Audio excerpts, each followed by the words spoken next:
İmam Baqir əleyhissalam hədislərin birində belə buyurur. Buniyəl İslamu alə xamsətə əşya. İslam 5 şey üzərində bina olub, qurulub. Aləs-salati vəz-zəkati vəl-həcc vəs-savm vəl-vilayə. O 5 şey namazdır, zəkatdır, həccdir, orucdur və vilayətdir. Və qalə Rasulullah əs-savmu cünnətun minən-nar.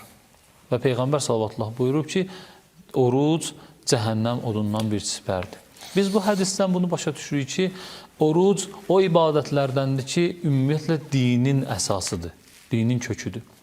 Və həmçinin hədislərin birində çox lətif və incə ibarə qeyd olunur. O da bundan ibarətdir ki, hədis Allaha nisbət verilir. Əs-savmu li və ənə uczabi. Oruc mənim üçündür və onun mükafatı mən özüməm.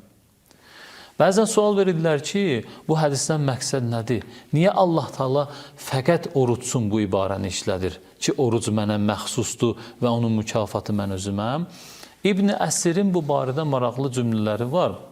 Buyurur ki, bütpərəstlər öz bütlərinin müqabilində müxtəlif ibadətləri yerinə yetirirdilər. Məsələn, namaz qılırdılar, qurban kəsirdilər və s. ibadətləri yerinə yetirirdilər orucdan başqa. Yəni, bütpərəstlik tarixi ərzində əgər biz seyrə çıxsaq, görərik ki, heç bir bütpərəst öz bütü üçün oruc tutmayıb. Bu, ancaq Allaha məxsus olub. Tarix boyu oruc olmuş olsa da, ancaq Allah üçün oruc tutublar.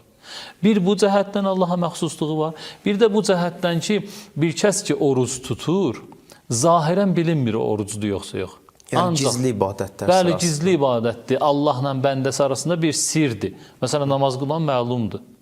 Təvaf edir bir nəfər, məlumdur ki, hansı ibadəti yerinə yetirir. Amma oruc tutan məmul, adi halda məlum olmur ki, bu orucdur. Allah bilir, Allaha məxsusdur. Ona görə deyirlər ki, Allah Taala da deyir ki, bu mənə məxsusdur və onun mükafatı mən özüməm.